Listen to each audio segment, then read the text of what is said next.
Well, sorry, Instagram, but I guess we can't go live on there. It's you guys blocked me for something. You guys are lame. Well, I wanted to share with Instagram community, but apparently I'm blocked on Instagram for I guess something dumb. You know, people's feelings probably got hurt or something. I don't know. It's the internet. What do you expect? Because feelings matter apparently. Um, well, either way, not Instagram. Well, here on Facebook, or not Facebook, YouTube. I'm here to talk to you guys really quick, short, and to the point about the future of PincheAls Garage. So, there is a big and bright future that we want to get involved with, and we want to get involved with everybody, the community, the world, just as much as everything as we can here. That we want to help people as much as we can. And the more and more that I look at it and try to make sense of everything that we do here at PincheAls Garage, what I want you guys to know and understand is I am here for you. I'm only here for you guys. That's how my channel has always been about, is you guys and the community, and how we want to help everybody, and how we want to pretty much make everything grow, and we want pretty much you guys to be involved or be a part of PincheAls Garage. And the only way we can do that is that we have to grow really quick. And this is why I'm here right now asking you guys. Hell yeah, man. Enjoy. Thank you. Thank you. I'm glad you got your welcome package. Thank you for being a Patreon member. That's what you guys get. You guys get something special because you're helping a very special cause. Pretty straightforward, you know? So, yeah, you're welcome. And now you are part of the Patreon, so now you can win the car. Pretty straightforward. It's pretty cool. So, what I need you guys, your guys' help here on PincheAls Garage is advice. How should I go about expanding the channel, helping it grow? Because we are literally plateauing on the channel. We've been unable to grow more and more, and obviously there's a lot of reasons for that, and there's one real reason for that, and that is 100% is money. I can make all the content in the world, but if it's not content that people want, the channel won't grow. So again, I need your guys' help on what I should be doing to create content. What content do you guys want that I don't have already, or that I should be making more of? I mean, we have here at PincheAls Garage, we have air cooled, we got TDI, we got VR6, we got 1.8T, we got a Mark II, we got a Corrado. I mean, I don't know where else we can go about this. Yeah, a lot of those builds are on standby right now due to a lot of reasons. Number one, life. Number two, COVID. COVID happened and literally postponed a lot of stuff here at PincheAls Garage. And the only reason why we're getting new content is because of Patreon. Patreon is the only reason why this channel has actually gotten any content, because they've been helping us pretty much. That's it. YouTube is phenomenal for you guys because you guys get the content and you guys have nothing to take out of your pockets. I love it, and that's why I do it. But I need to figure out what else I need to do to bring more people to the channel to help the channel grow. Because again, we're pretty much at the point where we're plateauing, and it's getting difficult for everybody, for us to make more and more content. So I want to know what you guys think. What should we be doing? Is there anything that you guys recommend I should be doing? What I shouldn't be doing? I'm trying to get more people to come into the channel and help out and do stuff with us. Mark, I'm trying to get Mark to come over more so I can get him learning on the car, but my job has not been the greatest. I've been working a lot more due to the fact that we've been restructuring. Best Buy is going through a lot of changes right now. I wasn't affected very much in my department because I work for Geek Squad, But the rest of the store is definitely suffering. I definitely added more jobs to my task at work. I will be actually working more, unfortunately, due to the fact that we got rid of people to do more. So the less people do more work. And I guess that's how it works now at Best Buy. I don't know what they're thinking about. And honestly, I don't want to work for this company anymore, or work as much for this company anymore, just because they've been doing a lot of employees dirty, and it's been making me very emotional and thinking stuff about the company that I'm not very fond of the way that they do certain things. Prior to the CEO, we had a CEO before the current one right now, which was oh my god, I'm just drawing a blank. Awesome. Hubert Joly. Phenomenal. I even met the guy. All right. I met the CEO of Best Buy, the old CEO, the last one we had, which is Hubert Joly, a French dude. Super awesome guy, super down to earth. I got to talk to him, got to shake his hand. I mean, I got to meet a guy that legitimately cared for us employees at Best Buy, that I felt like he wanted us to work harder but reap the rewards for the harder work that we got. Now that he left, the new CEO, I don't even know her name, honestly, changed everything the way the company works. It's all about money.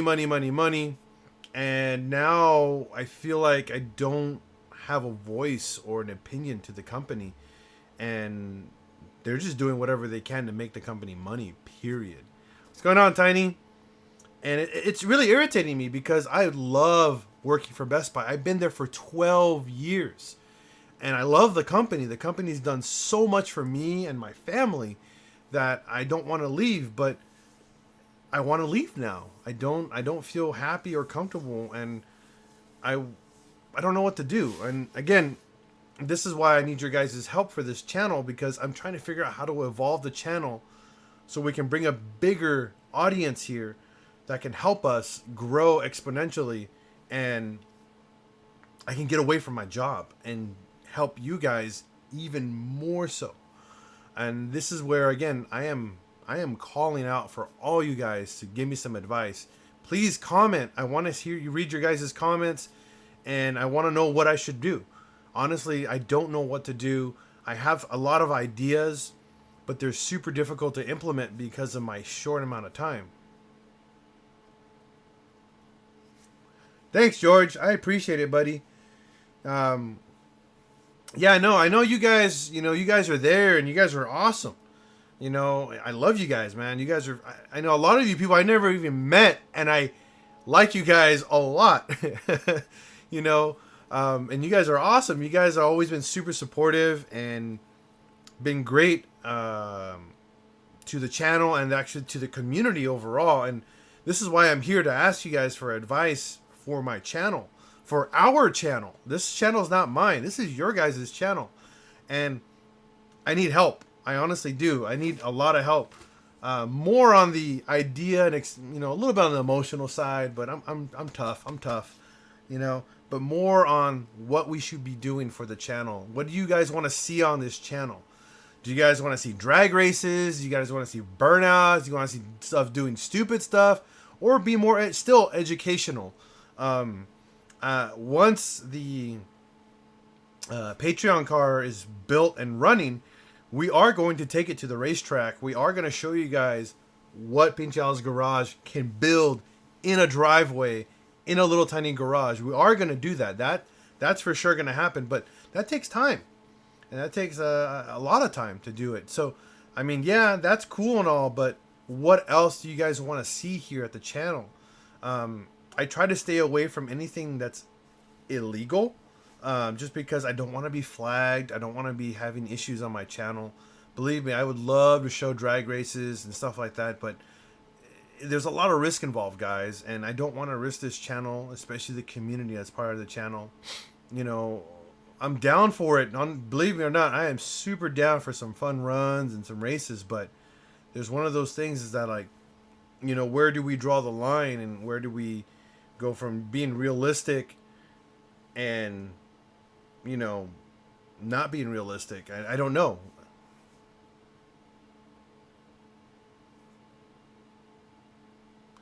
Thank you. Thank you, Ido Ben Hamo. Or Ben. Thank you, Ben. I appreciate it, man.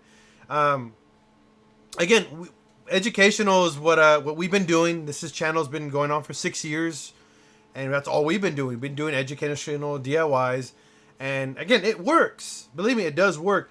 But the way that our channel grows is very, very slow. Very slow. Not very, because again, we are more in the educational side versus the fun side of the Volkswagen world.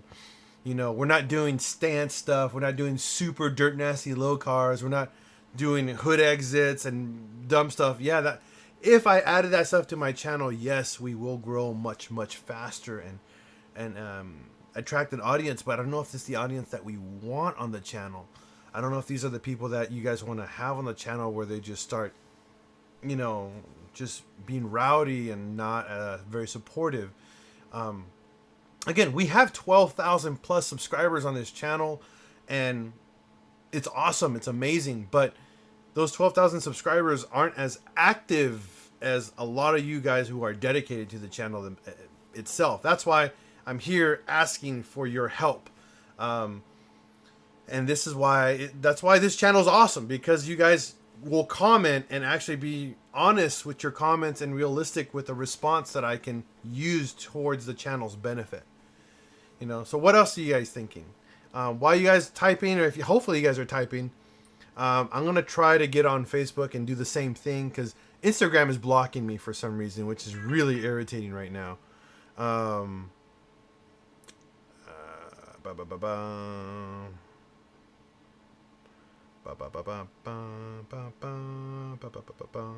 Go live.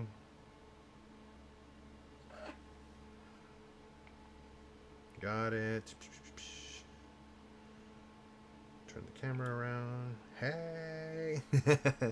Please, guys, comment. I want to know what you guys want to talk about.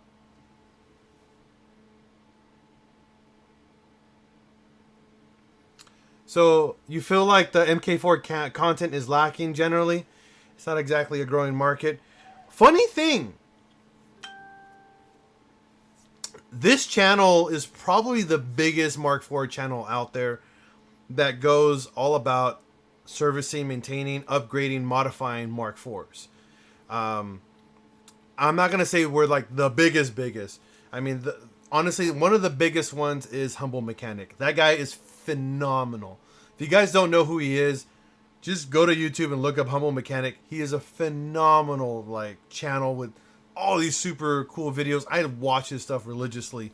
Again, I'm not a big, I don't like, I think, again, our channel is a little bit different.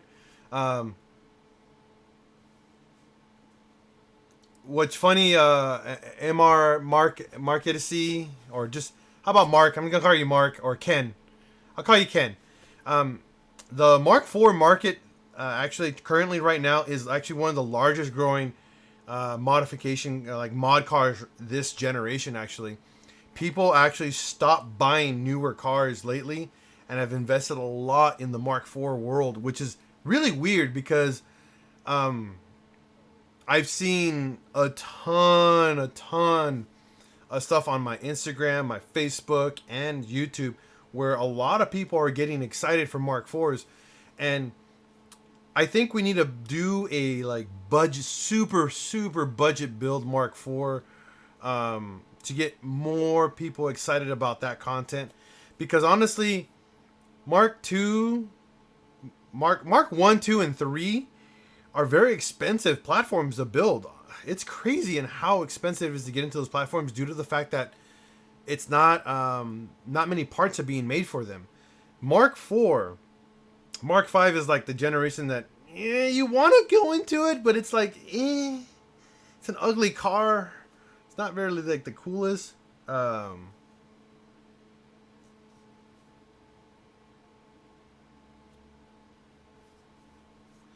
Again, Ben, it's not about the way that we need help is advice.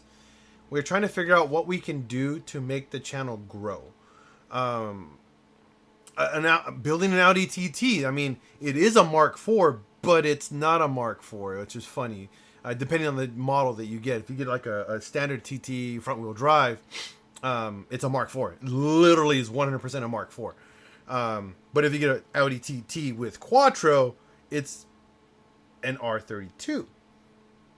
It actually has all the same stuff as an R32, believe it or not. Super crazy thing.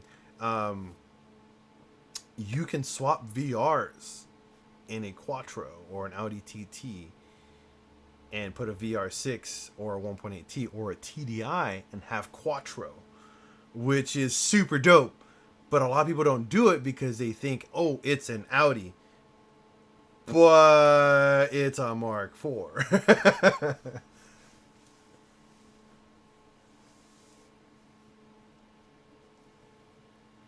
Correct. There isn't a lot of channels out there. That is 100% correct. Humble Mechanic and me are like the only guys caring for DIY content for Mark IVs.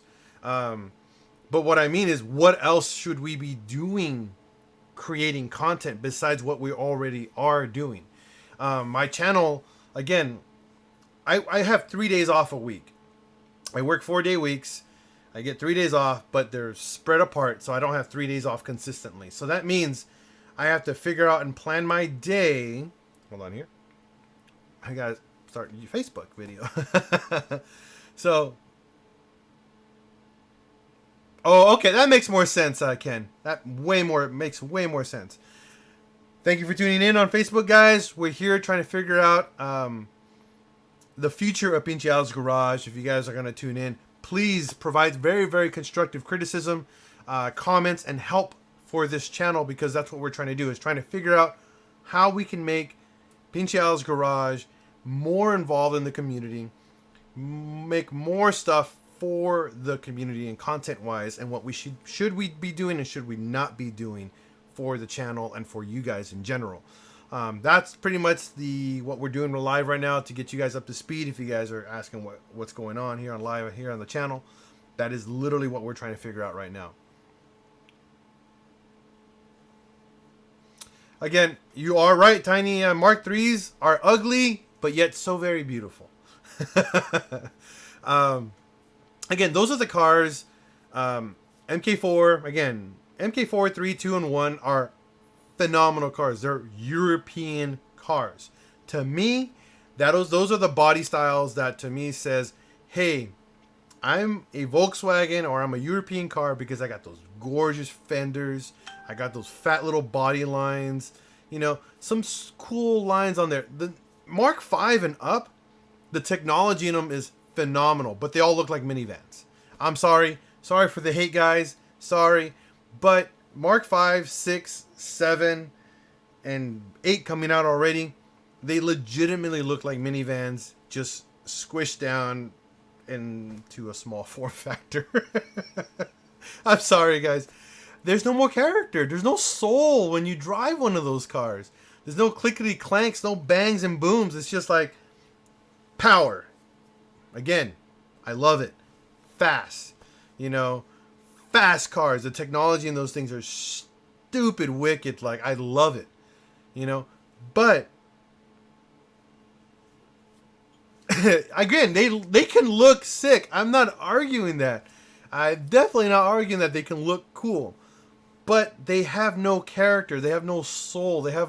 Personally, they don't just, I don't care for it. My wife's wagon's been in the dealership for repairs for over a week, and we don't care. We honestly don't care. My buddy who works at Kearney Mesa Volkswagen said that they might be totaling the car out through insurance, and we're like, whatever. Like, I don't care. We don't care if we lose it or not. We don't care that we're going to lose the wheels, the suspension, the tune. We don't care. It's one of those cars. It's just like, whatever. You know? It doesn't make me sad we're going to lose it. I'm not even disappointed. I'm just like, whatever. Even my wife, who the only reason why we bought the car because it had a functional AC and it was a wagon. Those were the two main criterias for buying that stupid car. That was it, you know. But when we bought like our bus, you know, um, exactly what a spick. I'd buy it to drive it around. Exactly.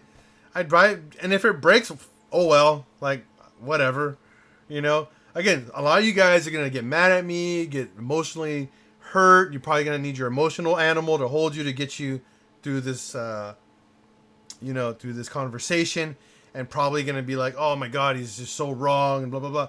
I probably am, 100%. I probably am very wrong, but I'm very happy when I go into my 80 horsepower Volkswagen bus that can barely move out its own way to go up a hill, and I have a smile from here to here every single time that thing turns on, all day, you know.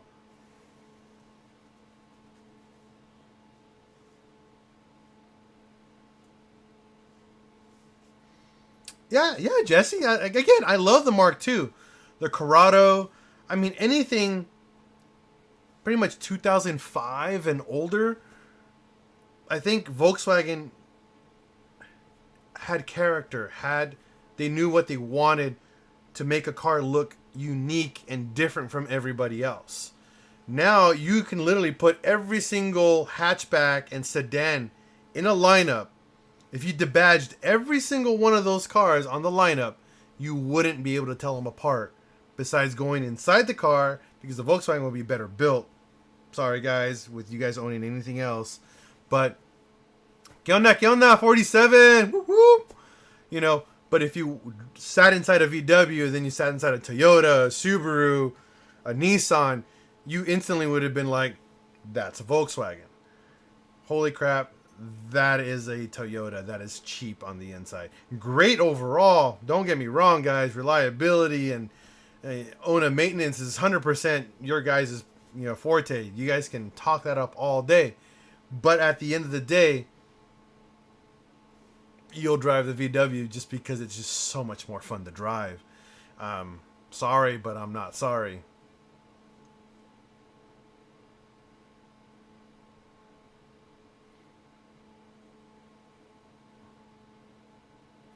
George, that's something we want to do on the channel. So, what if we went one-on-one? If someone needed help with the car, I think people would love that. That is correct. That is something we want to do.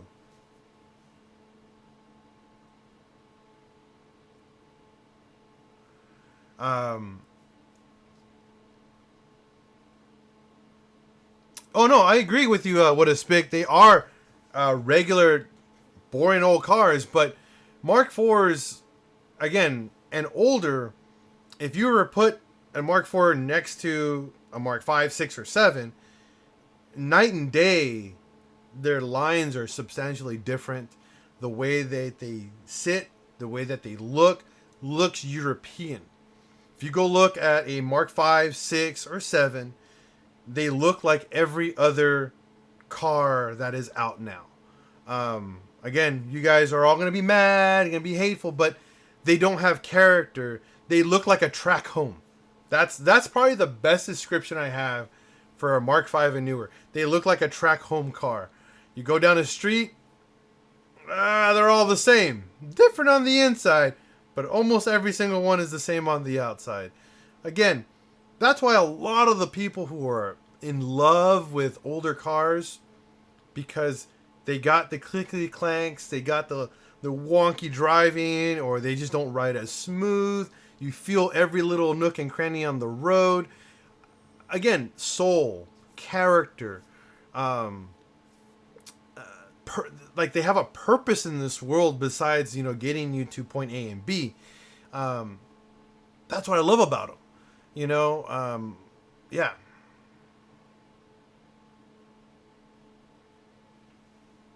It's all right, fool. Tiny. Here, I'll move the camera right there. Right in front of my face. So we're here in my face.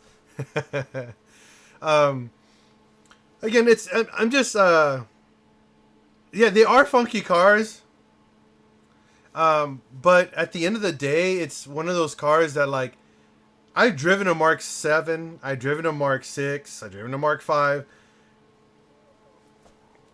they're boring to me. 100% boring. 100% boring. You know, my wife's Mark 6 TDI tuned, you know, on suspension, wheels. I mean, everything that I can do to upgrade it and make it feel better. It was great for like the first 2 weeks, 2 months, and I kind of got like just like over it. It just got boring. My Mark 4 that I've built 4 of, and every time I built it, it's been the same. Uh, and I've yet to be bored of the car. Every time I turn it on, it's like blah blah blah blah, and then it starts idling nicely, and then it's like, oh, okay, I gotta pet it. And like, come on, you can idle beautifully right now. Okay, all right, it's idling. It's not throwing a check engine light, and everything rattles on the inside. It's just great. I love it. It's just, you know, my bus that we've owned for 5. I think I'm on my 6th year. You've owned a 2002 GTI for 15 years and you still love it. That's dedication, buddy. Dedication. You know, my bus that we've owned for 7 years now. We bought it as a junker, fully restored it, built a big motor for it, and it's yet not once has it broken down on me. Knock on wood, but not once has it broken down on me. And every single time we do something new to it or we drive it, it's just my kids. Okay, right now we have a rental. We have a Volkswagen Touareg as a rental. All right, because my car is my wife's car is at the shop. It's that thrill of something breaking and having something to work on. I love that, man. Unleaded Volks. That's actually a phenomenal comment, by the way. When we go out as a family together, I go, look, do you guys want to go on the bus or do you guys want to go on the Touareg?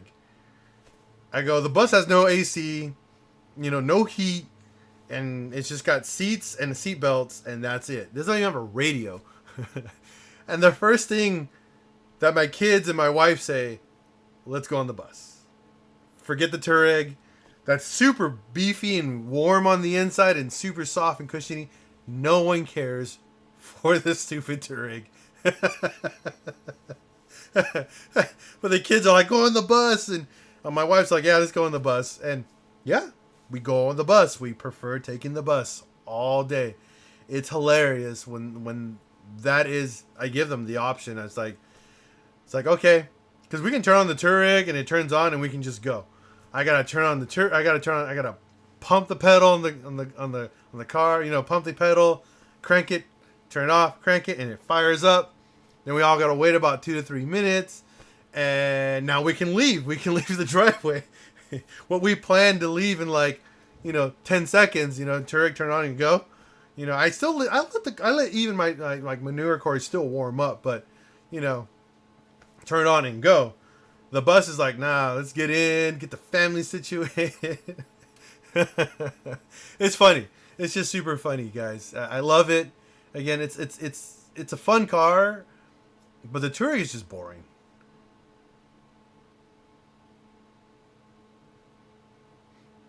Yeah, Tiny. Yeah, exactly. So, for everybody just tuning in and want to be a part of the conversation, please comment down on the left or right, wherever the comment bar is.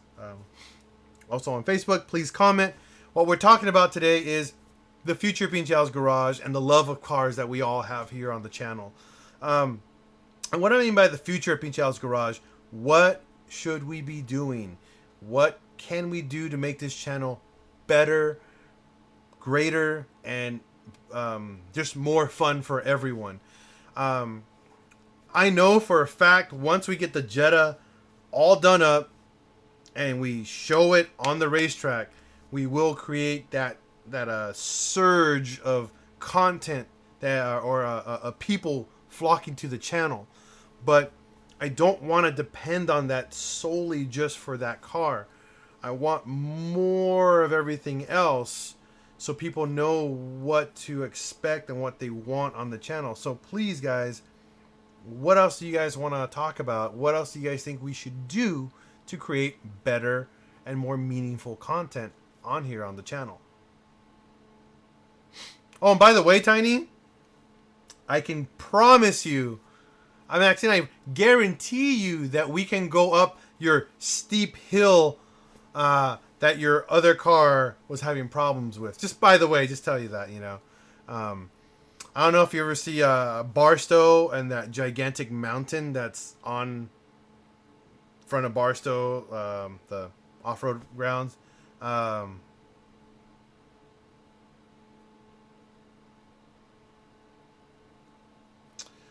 Yeah, it is becoming the right show, but what's super cool, uh, those rocks are tiny, fool. They're tiny. I got a skid plate now. I got a PincheAls garage skid plate on that Jetta. I can just slide right through them, fool. See, this is what's cool.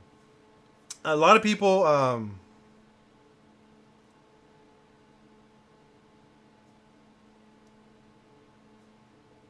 unleaded Volks, you are right. You're not wrong on that. That's for sure. We're definitely a lot more mellow crew, and there's not as much stuff going down. But to respond on Tiny's comment, the Mark IV is like the new Rice car. That is correct, Tiny. The Mark IV is kind of like the new Civic because it's so cheap right now. You can buy one for $1,000, $2,000 and have boost. But my favorite thing about the Mark IV is that those cars that those kids are buying have no idea that they are very temperamental and they give up on them all the time because those are cars that a lot of these younger crowds are buying and have no idea, and they get turned away from it. On the upside and downside of that, number one, yeah, it's turning kids off to the Volkswagen community. But upside is it's turning us guys who want to build cars and like our Volkswagens or our older VWs, we can buy these cars at a much better rate and have cars for dirt cheap because we know what to do on them. There's nothing more expensive than a used German car. Amen to that, buddy. Yeah, no, again, Tiny, yeah, you're right. 100%, you're right. And again, it's one of those things is that, like, I mean, look at Mark's Mark IV, which was 100% free. Okay? That car was 100% free for him. And that had a broken trans as well. And we went to a junkyard. We got a transmission for $200. You know, a lot of you guys on the page helped out Mark to get parts for him, and Mark worked really hard, so I chipped in for some other parts for him. He got a tool set. I mean, and then some people also some people helped out by buying Mark some parts for his car to get it running right. And yeah, Mark and I spent a lot of time on that little Mark IV, but it runs beautifully, and it's a great starter car for somebody. But again, for someone who's just getting into cars, they're a huge turnoff. When you buy a car, it barely runs, and then they dump all this money in it, and it still doesn't work. And no, he has not learned to drive yet. We went one day driving, but my work schedule is conflicting so much with his school schedule. It's been very difficult. I'm back to my normal work schedule again, so I'm trying really hard to help him out on Friday or Saturday this week. So I'm praying to the car gods that I don't have a lot to do. The only downside is it's gonna rain starting Wednesday, so that's gonna kind of put a wrench in the mix in there. It's gonna kind of suck for us, unfortunately. But I'm gonna be pushing to teach him how to drive because he really needs to get that car. He needs to get the hang of that car so badly, and it pisses me off because my job sucks again because schedules are all changing, getting all weird now. But other than that, everything else has been great.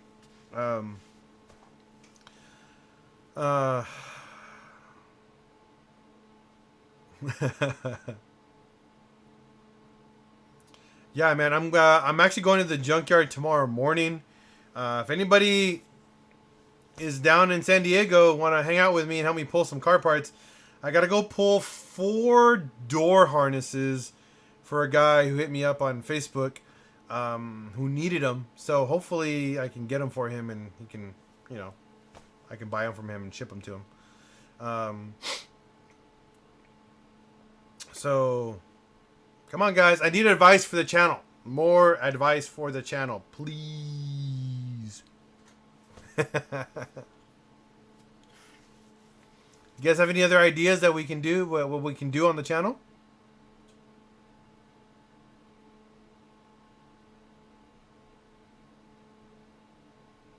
Damn, George, that's a killer deal.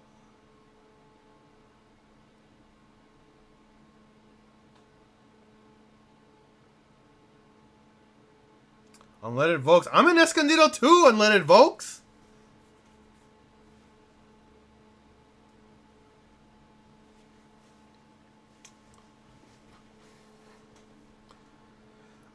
Tiny, he's not allowed to drive. He doesn't have a license.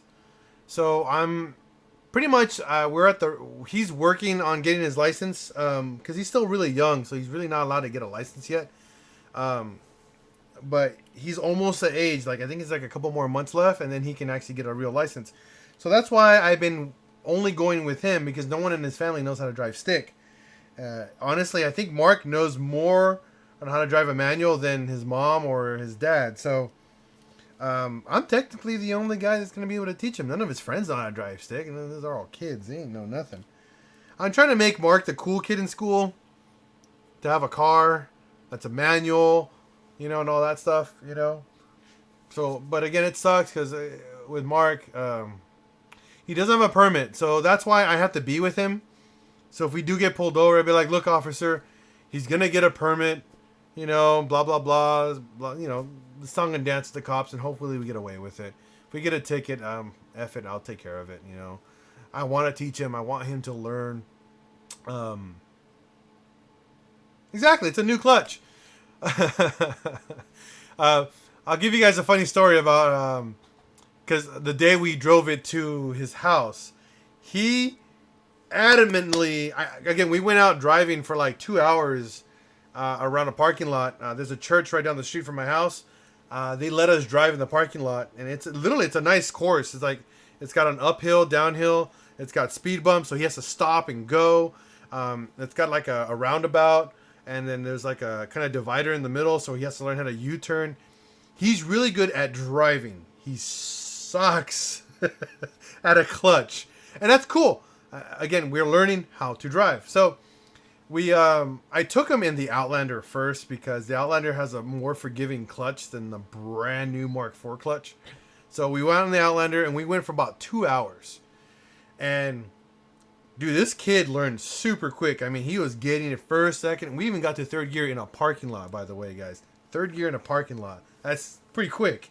So we're going, and he's banging gears, first, second, third. And he's going around and doing all the road course that I mapped out for him. And then he's all like, I can take it home. I can drive the car home. Like, I'll go with you in the car. Carlene's going to follow us from behind. The car already has a temporary license plate and everything. So I'm all like, look, Mark, we're going to drive the car. I'm going to let you drive it from my house to your house, which is like 1 mile away. Maybe 1.5 miles, tops. He's like, yeah. I'm like, you think you can do this? Are you positive you can do this? I know you're a teenager, and you're like, I know everything, and blah, blah, blah. You know, whatever. He's like, yeah, I'll take it home. Okay. So we get in the car. We park the car, you know, going downhill. My house is on a hill. So I put the hand gear, and I put the handbrake on, and, you know, we switch places, and all right, Carlene's right behind me. What's up, Mendy? Carlene is right behind me, and we go.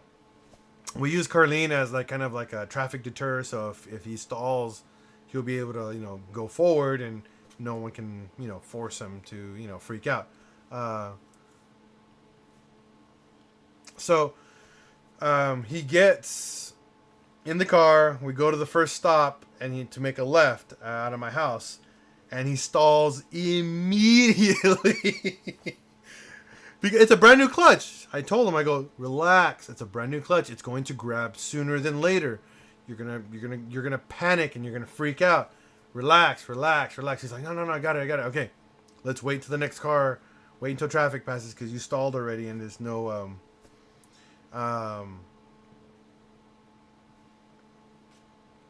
again, let's get you to the light. So traffic dies down. I'm like, all right, put it in gear. Do not dump the clutch because it's going to stall.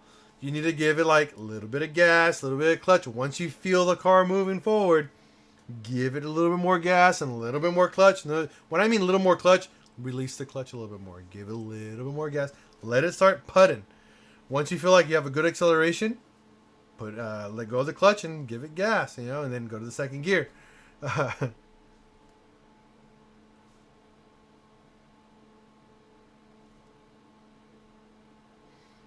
I like that. I like that SMC 654. That's a good idea. Unleaded Volks, how often do you make merch? Also, to answer the question about the channel, that's kind of hard. It depends on what you want at the end. Of most of the top YouTubers do different chassis and models. That is correct. People tend to go away from that and forget that there's other cars involved, and it's kind of annoying because one generation car can do a lot. You can learn a lot from one car. What's crazy, my channel, Mark IV, has been 6 years, and yet we've yet to touch the VR6 engine. We've done everything under the sun on a 1.8T, from stock to fully built, and obviously suspension and bushings and electrical, but we've yet to touch a VR6 and a TDI. Now that we have VR6 and TDI in the channel, we've sparked a little bit more interest on the channel, more people getting excited for it. So yeah, it's pretty cool. But again, that 6 years and we barely started doing VR6. Maybe Tiny, if you got time. Again, so Mark goes and we do the left turn and he gets it. He finally understood what I mean. A little bit slow, a little bit gas and go. And we make it to the light. And the light has a steeper hill than my house, so he rolls back a little bit. I'm like, Mark, you need to let go of the clutch a little bit faster. Not much faster, a little bit faster, but you have to give it more gas. He's like, what? You've done this before. We did this already in the Outlander. You can do it in this car. Okay. And instead of going, he goes, stalls the car. Mark, put it back in gear. Get it going. Come on, get it going. Does it again. Stalls the car like 4 or 5 times. I'm like, Mark, I'm sorry, buddy. You're panicking. Get out of the car. Let me get in. We have to move because traffic is now building up like crazy behind us. And this is one thing when you guys are in a manual car is to not panic. Panicking makes you not think. Panicking makes you just not drive very well, especially in the manual. Manual transmission, you have to be patient. You have to be, you have to be dedicated and focused in driving. So, he freaked out. He panicked. And it's okay, man. I told Mark, let me get in. We swapped cars. We swapped seats. And then we left. We got on going. And that's fine. Again, he needs to learn that, not to panic. Panicking, again, is one of those things when you drive a manual transmission is a bad thing to do when you panic.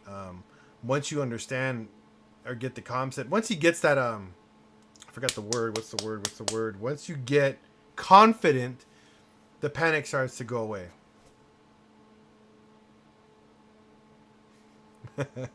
You gain that confidence. But again, it's hard to panic. You shouldn't be panicking.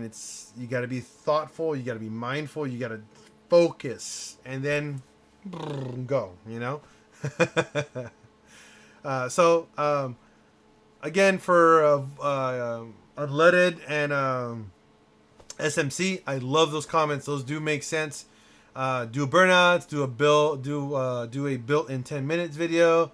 some riding around videos, as well as DIY. Again, I do one of those things. I don't do the other two.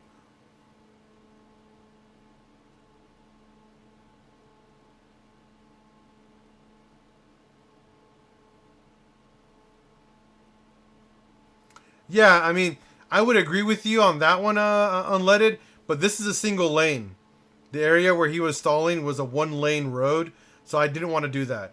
If this was like a multi car lane, yes, I would have sat there and waited for him to finish. 100%. Yeah, oh yeah, Tiny. I hate that too, buddy. I hate that with a passion. When someone pulls up right behind you and you're on the hill and you have a manual. Little behold, very, very few people drive manuals now. It's all about that automatic life.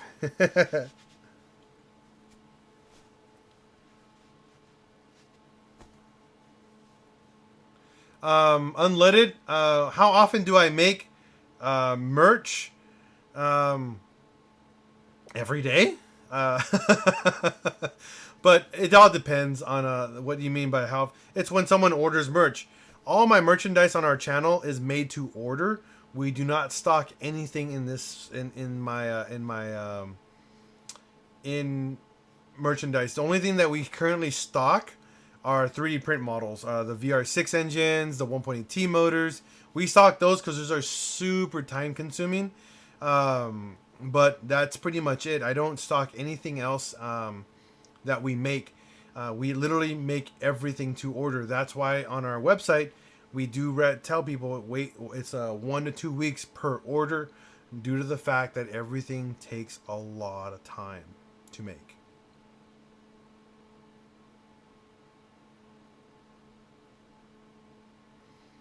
You know,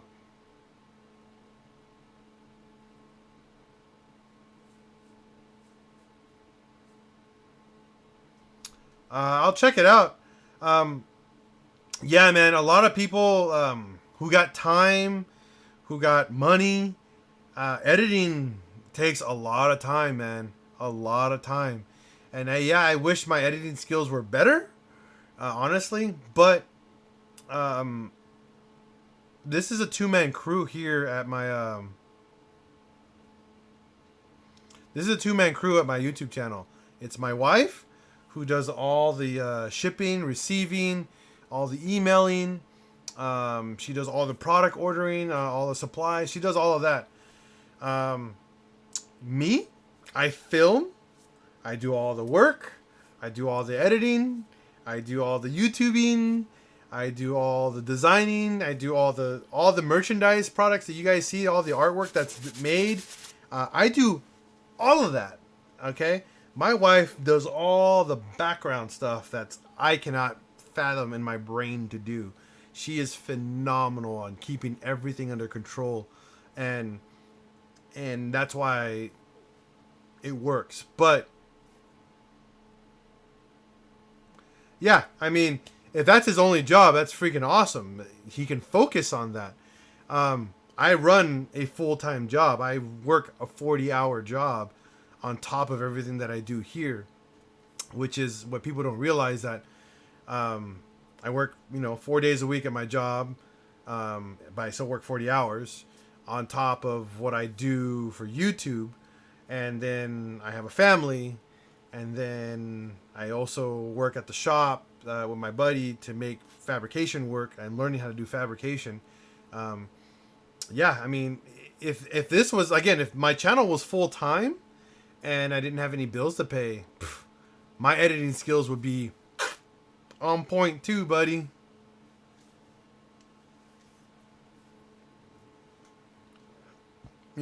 I definitely would. I have a couple of friends that can teach me how to edit like a pro, but I mean, you gotta factor in that I have to learn. Everything that I do is 100% self-taught. For like graphic design work, I don't know if you guys watched all the design work that I've done. 100% self-taught. YouTube and you know stuff like that. I mean, my other job, again, my other stuff is I do 3D modeling. Um, I'm learning how to CAD now. I'm learning how to definitely focusing on a lot of CAD work, design stuff. So that's one of my other things I've been trying to really focus on. But man, it's so hard. My brain just doesn't work very well. George Pacheco, I got a couple gifts for you. Just DM me. How about you DM me, George? Because I'll forget probably by the end of tonight. Honestly, you know. Again, I agree with you, Ken. Editing will benefit me substantially, so much more on my channel, but it's hard. It's hard because I like walking through everybody. That's one thing that I can't change the way the formula works on the channel.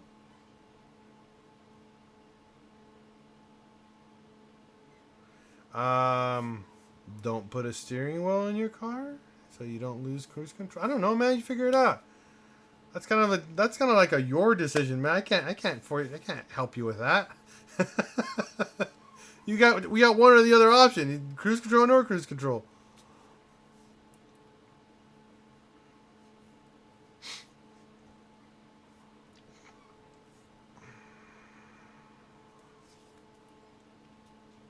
Yeah, man. Again, back to the editing. I would love to.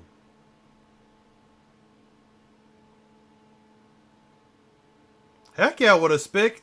I have a couple ideas of what I want to make soon. Um,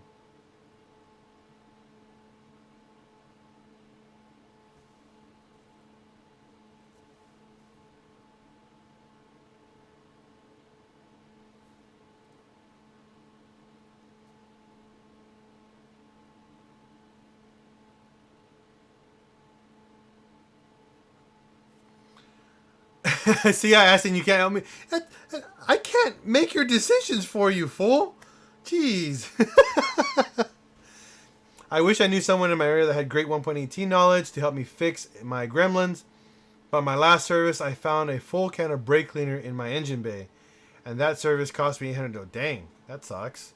Sorry, Fresh 75. Yeah. That's one of the things about automotive or mechanics. Sometimes mechanics, it's just like they're just gonna cut a corner as often as possible or forget stuff. Jordan Coletto, you're awesome, man. Helped me a lot with driving in my Jetta wagon. Would still love to get some help on building it one day. Thanks for all your help. Definitely, Jordan. Hey, oh yeah, I remember you, buddy. No, you're welcome, man. You're definitely welcome. Yeah, it's a very expensive can of brake cleaner. That's an $800 can. You know what you can actually buy at the auto parts store? Like cases of that stuff. Oh, man. Believe me, yeah, brake cleaner, I love that stuff. I buy that stuff by the case at AutoZone. They sell it by 6-packs. I buy it all the time just because, number one, it helps diagnose vacuum leaks super quick, even the really hard ones that are hard to find.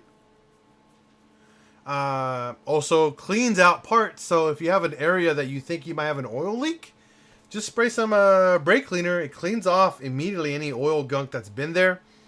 And if you think there's an oil leak in that area, brake cleaner will remove all oil and debris, contaminants there in that area, and just wait and see if you get an oil leak again.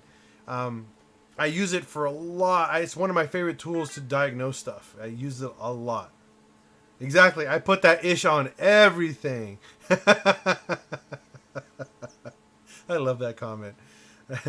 Oh, by the way, here's my horrible drawing of the of the vacuum setup on a VR6 that I made. Funny thing is, this is the diagram that I'm going to be using to pretty much delete 90% of the vacuum lines on a VR6. Believe it or not, it is stupid easy to delete most most of all the vacuum lines on a VR6. I know this is hard to see this, but this is the intake manifold. These are the lines on it, and then you can delete about 2 out of the 4 lines in the back, and you bring them down. And there's a lot of, yeah. This belongs in a museum. Yeah. But if you see right here, there's actually 2 solenoids.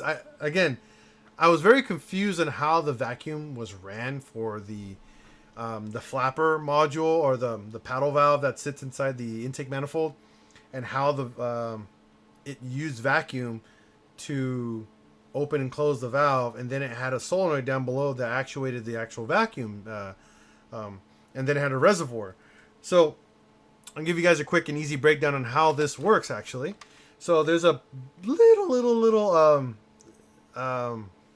vacuum line, little tiny ones, like 2-3 millimeters big, that plugs in via a clip on the back of the intake manifold. It goes around. It's a hard plastic line, goes around and then goes down underneath, and that vacuum line actually controls the fuel regulator and the little valve that's here for the intake manifold, and it goes down and it goes into a solenoid. But what really confused the crud out of me from the manufacturer, there's 2 of those solenoids, and I'm all like, why is there 2 to control 1 valve? And then it dawned on me, that second solenoid had a T, and that T teed off to a whole different sensor, and that sensor was the secondary air injection. Apparently it runs the secondary air injection pump and the combi valve have a vacuum line that all route into that, and that controls that valve. You can pull that valve out completely and just leave the 1 solenoid. They're identical sensors, by the way, just so you guys know, if you guys don't want to trip out. They're exactly the same sensor, but they're on a separate harness. There's a harness for just this valve alone, and there's a harness for the combi valve. So there's like a, I guess you could call it the smog harness, and then there's the harness for just the intake manifold. So I figured all that out, and I was able to make my own diagram, and here's the vacuum reservoir down below. Super cool. So I was able to figure all that out, and we were able to pretty much eliminate a lot of vacuum lines and wiring, so the engine bay is going to look even cleaner. Now that part is done. Here is my coolant system.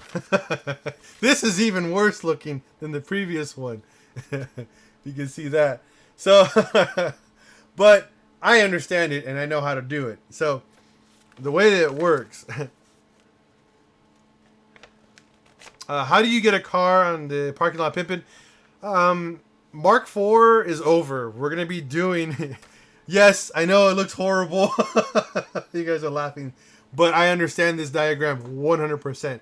And I actually will explain it to you guys because it's super easy. But George Pacheco, unfortunately, Parking Lot Pimpin' is over for the Mark IV. Starting tomorrow, we're going to do the Mark III Parking Lot Pimpin'. And then in a week or 2 later, we're going to do Mark II. And yeah. So...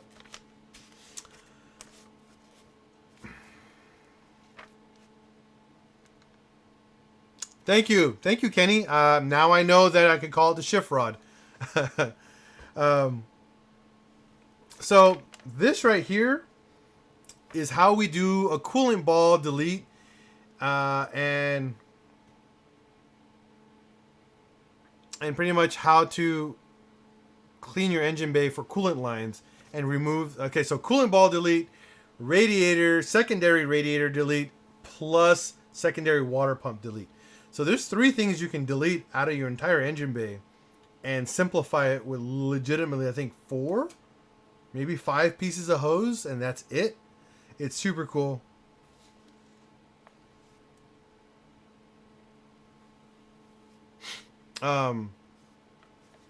So I'll explain to you guys how this works. So up here is the heater core. So on a any Mark IV VR6, the heater core on the firewall has an in and an out.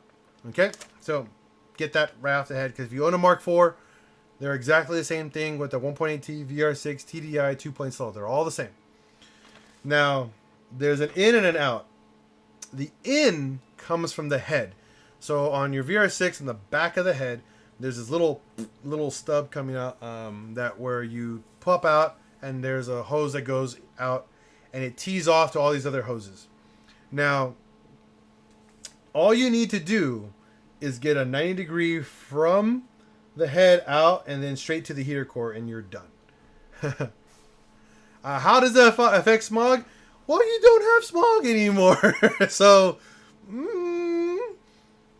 it's illegal, but it looks so good. Okay? So, that's up to you on that part. So, that little on the VR6 head comes out, and it makes a full 980 and comes out and goes around the throttle body into the heater core. That part is 100% done. You don't need to do anything else. I don't have to pay for smog check. My car will be registered out of state. Well, this car will be registered out of state. You know. And then it's going to go up, and then it's going to come back out. The right hose, so if you look at your heater core, there's a left and a right. The right one is the return one. Well,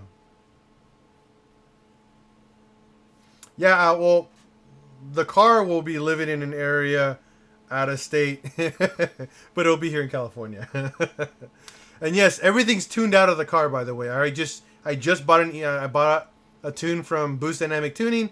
He did all the bells and whistles for our tune to delete everything in the car, so I don't have to worry about check engine lights when I actually first start it up. So this hose comes out. Okay, now this comes out and goes to the secondary water pump, which we no longer have. So that comes out, and then you take it off. It's supposed to go out into the water pump and then back out into your flange. Water pump's done, so you kind of get a longer hose, or you just get a little a nylon adapter just to merge the two. We call them bypasses, is another term for it. Goes to that, and then goes to your coolant or thermostat housing that sits on the side of the head, and then you have an upper and lower radiator hose.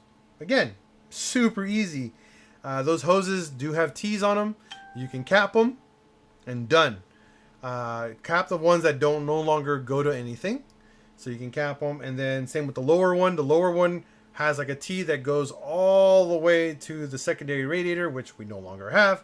You cap that, cap the one above it, and you're done. I figured it out. Caramba.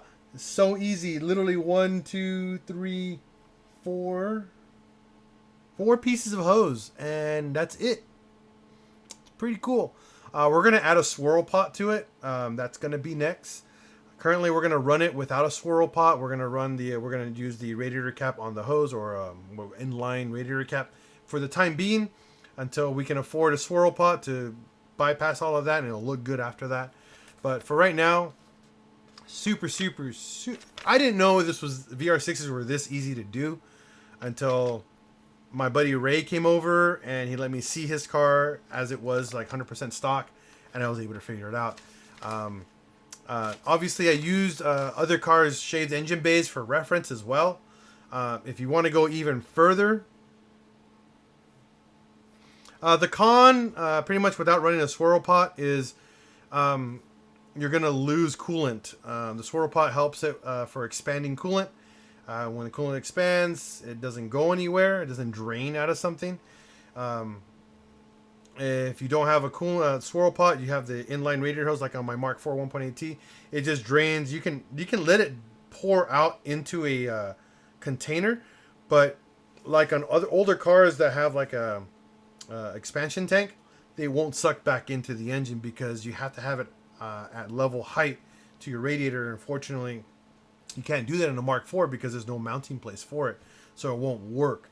So you're gonna have to deal with it draining out. So when the coolant cools down, you have a lower coolant level.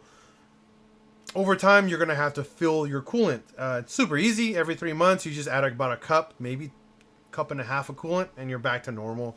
And it'll drain out again, and you just keep doing it over and over. That's pretty much what I do. I always have a spare gallon of coolant at home. I full concentrate, 50-50 mixture, and then voila.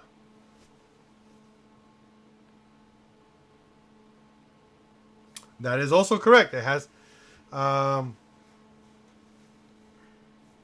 that's only if you leave. If you. Um,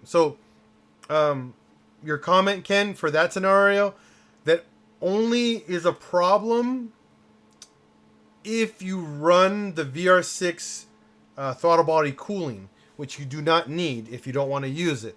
The throttle body cooling is strictly for cars in areas of extreme cold, because the VR6 throttle bodies, apparently I've heard, are tend to freeze up and lock.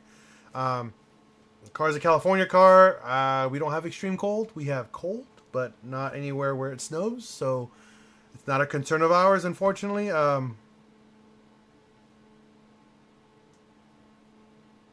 I don't empty out very often, Jordan or Edgar. I just add coolant because it drains out of the. I have a drain pipe that just drains to the ground. So when I run the car really really hard, it gets really hot. So the coolant expands even more. So it drains. It's kind of the nature of water. When it gets really hot, it expands and it just drains out. You know.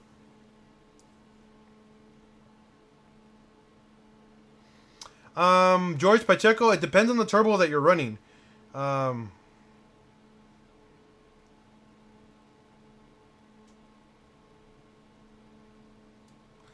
JT250. funny,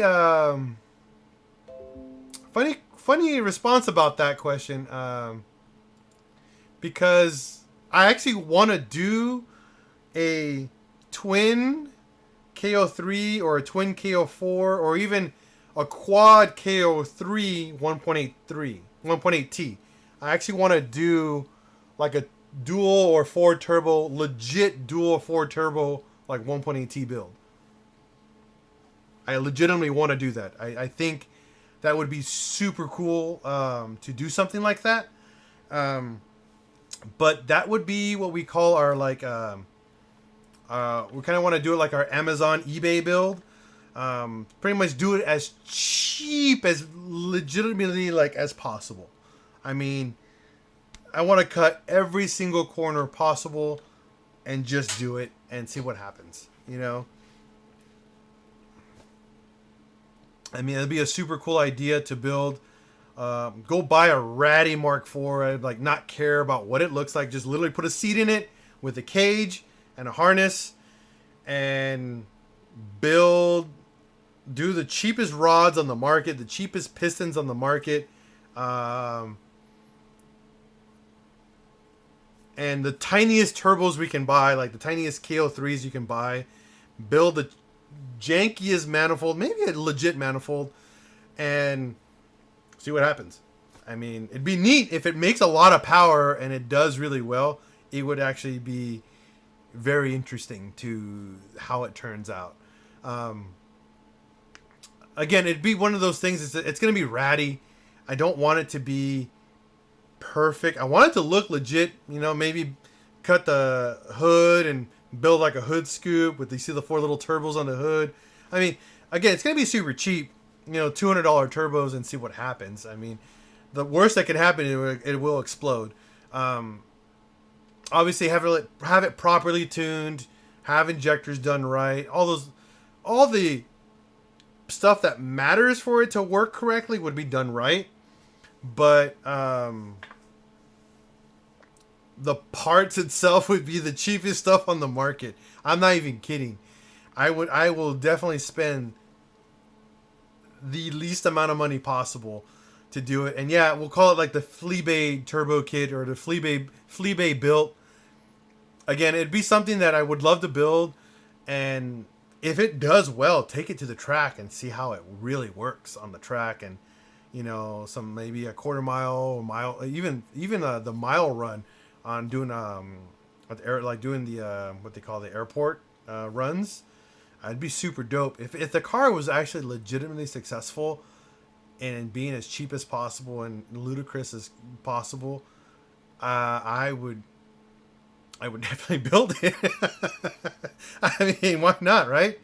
And I mean, when I mean strip everything, strip it all. I don't care. Leo, I do not know anybody besides the dealership. I have a lot of good friends that are really good at in the dealerships.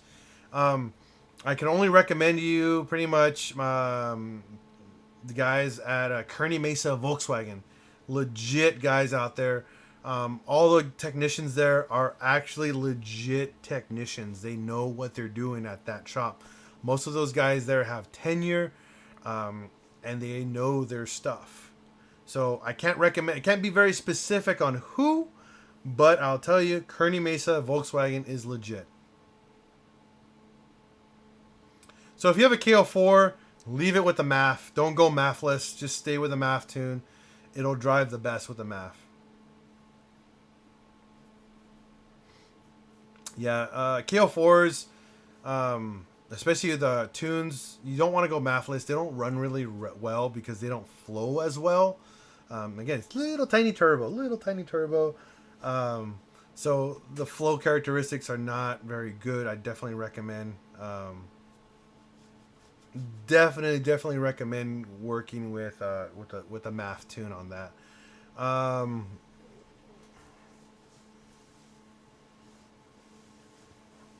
JTJ 250. Will it have enough exhaust flow or energy to spin up?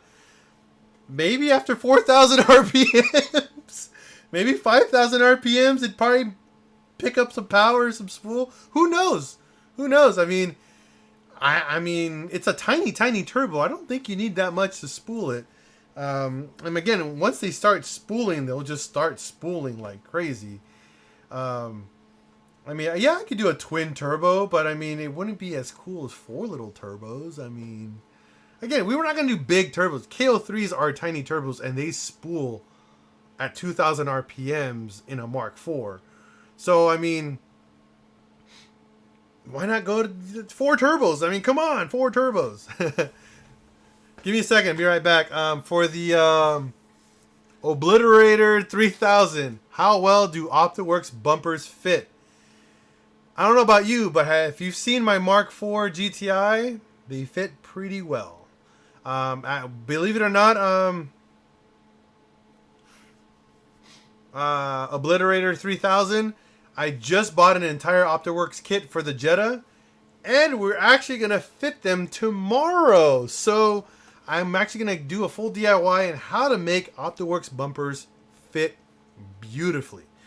Now, what you guys got to understand about fiberglass, or what is it, glass, fiber, whatever the other terms that they have out there, people don't, how can I say, people think that you buy it and put it on and call it a day, which is not accurate. When you buy a fiberglass bumper, they require work.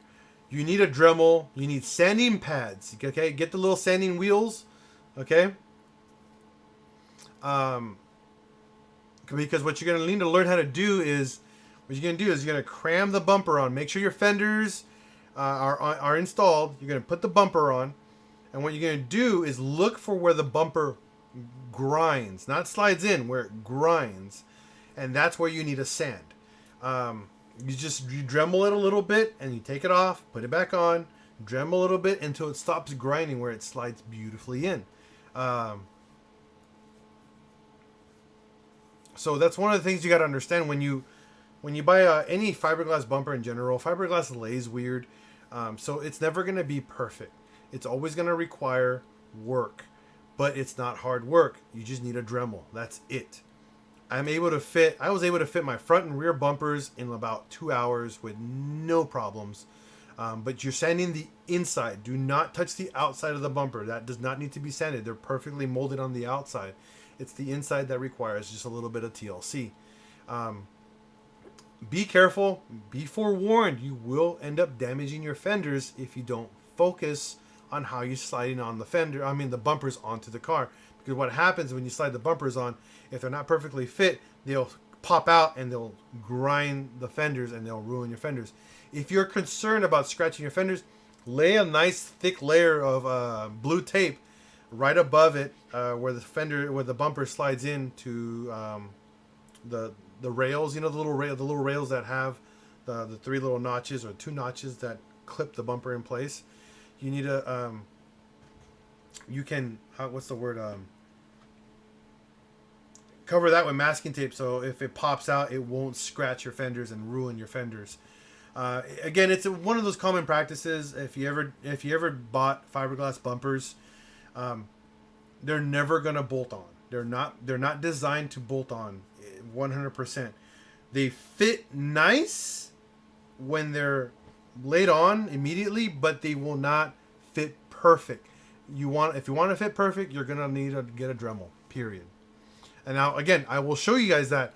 And remember, Obliterator 3000. That video is a general way of doing it. Not every bumper you get from them or a company that sells a rep will be made exactly the same. One side might have more resin than the other. One side might be a little warped on the inside. So these are things that you are going to need to very, very how can I say this? Focus on. Okay. Now back to the how can we say the eBay Amazon built 1.8T Mark IV. I am 100% down from building literally a total cheap car for fun. It's not that much unleaded Volks. I mean, again, it's not about a lot of trimming. It's about trimming correctly. Finding the right spots to trim. Believe it or not, a lot of people are just going to trim the entire area. Just, instead of just one area, I'm going to trim the whole thing. You can do that. But you run a much larger risk of trimming too much and damaging or making certain areas weaker than the other. So what I tell people is if you're gonna trim, mark it. So when you slide the bumper on, it's fiberglass. It's gonna leave a white mark. Take it out. Wherever it leaves a white mark, that's your area to clean up. Wipe the whole entire area that got a white mark on it. Slide the bumper back on. Trim again until it stops leaving deep white marks, like where it's like digging into it.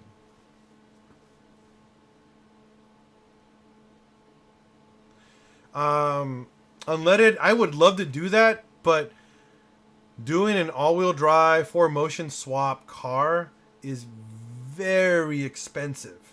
It's not a realistic build for a lot of people. If the channel becomes huge because of that, 100% down for that. If we have the money to do something like that, I would do it in a heartbeat. But let's be real. I don't have the money. And it's not affordable. You got to really think about, okay, you got to buy the car. You got to buy the rear pan and the entire drivetrain from front to back. And then you need all the wiring from front to back. Then you need someone to fabricate and cut and weld for you. On top of that, you need pretty much tuning, because you need an ECU set up for all-wheel drive. By then, no.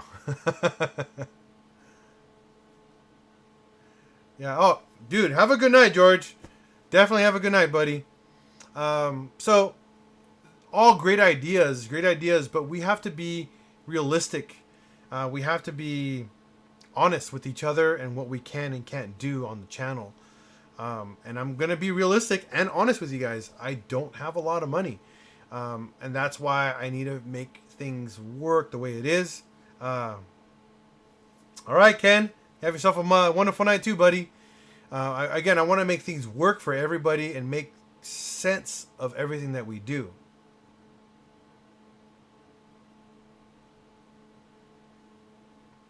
JT, is your B5 1.8T?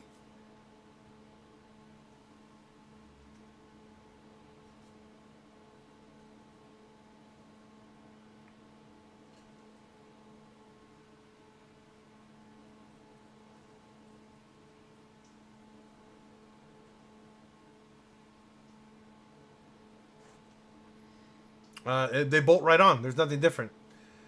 Funny thing, the AEB head is for an Audi, but we use them on Mark IVs. So yes, you can put that head on there, on that engine. Just so you know, though, your AWM has VVT, or variable valve timing.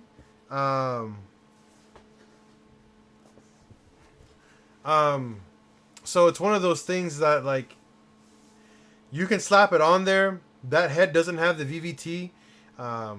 So you're going to have to either tune when you swap the head over, you're going to have to tune it for, tune out the variable valve timing solenoid that's in there. So you don't have it. And then you're going to have to swap out the, what's the word? You have to put in a non-VVT cam tensioner for that head, so it would work. But yeah, it bolts right on. There's nothing special. The cool thing about AEB heads, it's big port intake and exhaust, easy bolt on 10 to 20 horsepower. That's it.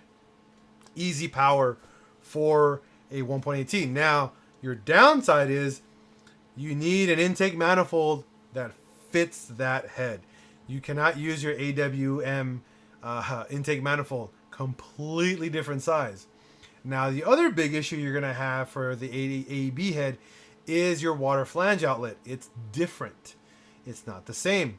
So, a lot of stuff on the back of the head, where it sits on your firewall, is actually going to be different. You're going to have to mock up the coolant flange to make it work for an AWM engine bay or AWM water setup on the back of the head. It's all different. So you're going to have a little bit of complications. Same with your combi valve. Your combi valve sits on the back of that head. It's where your smog and all that stuff sits back there. It's different. If you are not going to, what's the word? If you're not going to smog the car, if it's going to be like a hot smog, if you're going to build a car, you're going to need to, you can delete all that and then you can solve it. Is it worth it? Yes. If you want extra power, yeah, it is worth it. But there's a lot of work. It's not a bolt. It's a bolt on, but requires for you to be ready for all that work. You got to be ready for all of that stuff. You can't just bolt on the head. There's a build process behind that. There's more stuff involved. So, yeah. If you don't need smog, you can delete the combi valve. Then if you delete the combi valve, and you delete all your smog equipment, it will make more sense on how you can route everything on the back of that head for cooling. And then it'd be easier to do. If you're willing to do that job, to swap out the head, remember, you might as well just start building that motor, and going from there. It would be a smarter choice than to just swap the head. Again, you're looking at 10 to 20 horsepower gain with an AEB head, but with a lot of costs involved. If you don't need that little bit of extra money or power for that, just tune the car and you're set. You gotta weigh your pros and your cons. To get that head done right, you're gonna have to deck the head. You're gonna probably lap the valves, get the head all inspected and whatnot. You're gonna need a new chain. You're gonna need probably gonna need a new timing belt, timing stuff. You're gonna need a new tensioner, valve cover gasket, and obviously head gasket kit. Just to slap that on, you're probably looking at about a good $500 to $600 of just parts to get that head installed on your car for 10 to 20 horses. If you're building the car for high horsepower, then yeah, do it. Do it. That's the best smart way of going, because AEB heads make more power beyond the 400 horsepower range. But if you're just trying to just get a couple minimal gains, forget about it. Just do a tune and do your general maintenance on the car and call it a day. No, it wouldn't be better to do a car with the matching block, because now you're going to have a matching block with mismatched ports on the side of the block, and it's going to be even harder to route all your hoses on it. And you might have sensors that are not the same location, so it'd be a little bit more difficult to swap them. That's why we only do head swaps. That's because it's the easiest swap for easy power gains on a 1.8T. But what we mean by easy is that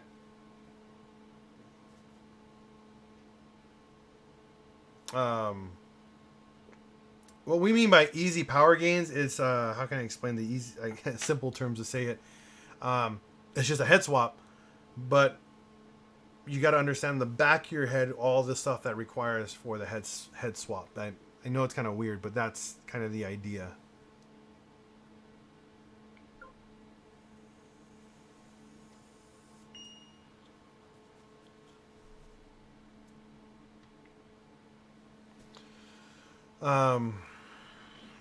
But yeah, that's kind of the gist of it. Hopefully that makes a little bit more sense. Believe me, I would die for an AEB head right now. I really need one for my build. My spooling on my 1.8T is one of those things. Is like I spool way too late on my build, and I want an AEB head on my car because I know for a fact I will gain a better spool down the road. Yeah, if you want to do it, yeah. How much are they worth? If they're in great condition, if the head itself is in great condition, you're probably looking around $200 to $300 for a head, for a used head. If it has work needed, like, valve guides need to be replaced, and valves are probably maybe bent in them, you're looking at a $100 head. $100, $150 for the head. Again, there's a lot of variables involved when it comes to heads.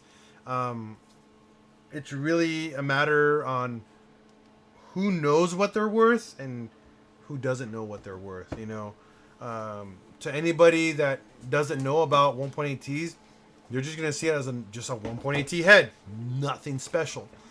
They're pretty common because they came on Passats and they came on Audis. AEB heads were very, very common on both of those cars, and we get them all the time here at junkyards, all the time. So they're not rare. It's just that people don't know about them. So when people do have them, they are worth money. Hey, you know of any G60 parts? Nope. Sorry, man. Don't know anybody with G60 parts. What is the best 1.8? Yeah. What is the best 1.8T exhaust setup in my opinion? Well, I'm an old man. I don't like loud. Okay, I'm going to tell you this right now. I'm not a fan of loud, obnoxious exhaust for no reason. Your exhaust better be loud because your car is fast. Okay? Now, if it's not loud, if it's just obnoxious and just sounds stupid because you don't know what you're doing, Your car doesn't go anywhere. Yeah. I like that, JT. That's a good. I like that answer. But the best way for the best exhaust on any Mark IV, period, and because this is the basic exhaust. 3-inch all the way out to a Manifold or Borla exhaust. Period. You don't want anything else. That's what everybody runs pretty much who owns a Mark IV 1.8T. The muffler makes the sound, guys. And you want what we call through Manifold. I personally run a straight through Manifold exhaust with dual side dampening. Pretty much, it's a big muffler. It dampens my exhaust substantially. Okay, my exhaust is not loud. My exhaust sounds like my car is built. It sounds tuned. Okay, if you want to be I guess, heard, just straight pipe it and call it a day. Everybody will hear you from 10 miles down the road. Regardless how fast you are. Yeah, regardless how fast you run. But a solenoid to deactivate the dump when you want quiet. Yeah. You know, us VW guys, 100% use Borla and MagnaFlow for exhaust. Period. Because they sound phenomenal when they're done right. My downpipe though is 100%. My downpipe all the way to my mid, pretty much like if you could see a cat back, my downpipe is all stainless steel and mandrel bent. So I don't get a lot of vibration when it comes out of that part of the exhaust. The rest of my exhaust is galvanized steel pipe bent. So it's not a true through 3-inch exhaust. It's more of a 3 to 2 1/4 exhaust.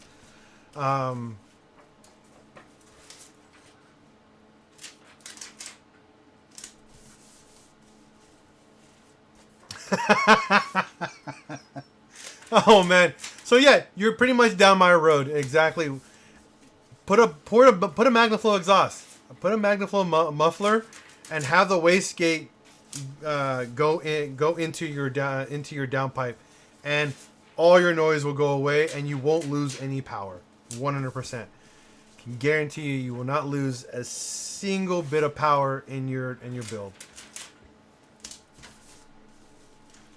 Yeah, I did the same thing to go drive my car to go get an exhaust. I drove the car for 5 minutes and I already hated life. When I got to the exhaust shop, I literally told my guy, I go, put the biggest muffler in there to dampen as much noise as possible. I do not want to ever experience this car again straight piped in my life. Again, I drove, I think, 10 miles or 20 miles full on straight pipe, and it just, drove me nuts. Like, so nuts.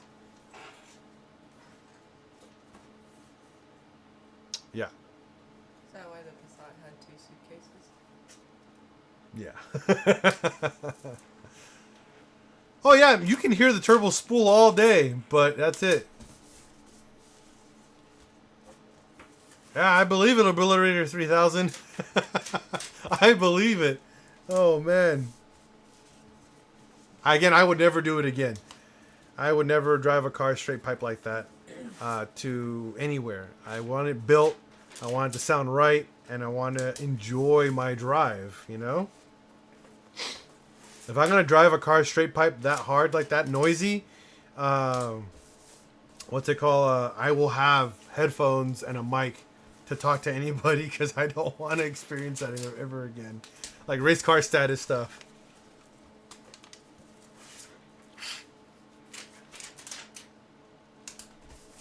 All right, but thank you guys so much for the feedback that I've gotten from you guys today.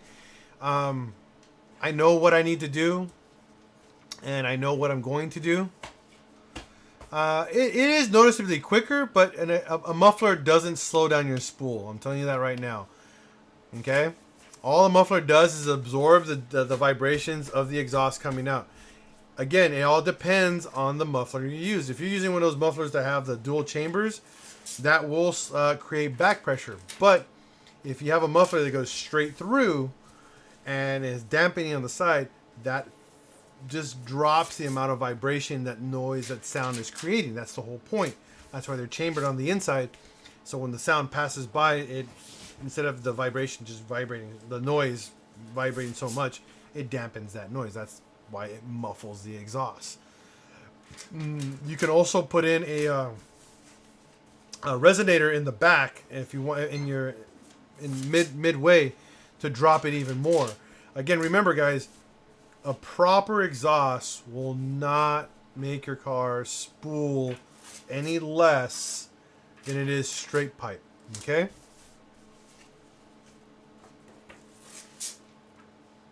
Yeah, you got a tiny, those turbos are tiny, but make phenomenal numbers. So you spent some money, buddy. That is a legit turbo.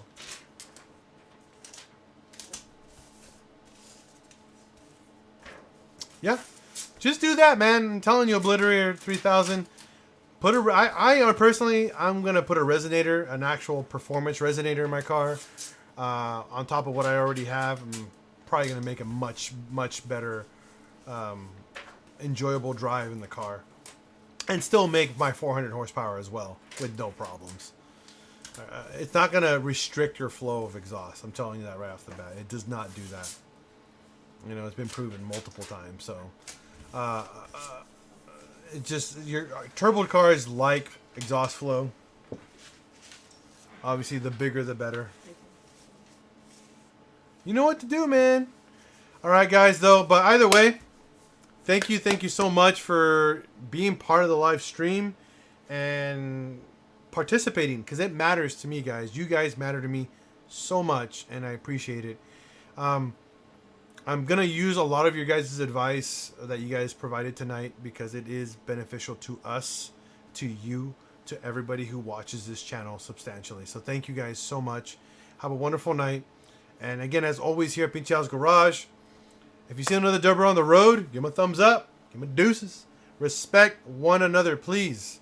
And as always, here at PincheAls Garage, we're going to break, we're going to fix, and we're going to repeat. Peace out, everyone, and have a wonderful night. I'll do 2KO3s first. Night. That's why he did the LOL. I love it.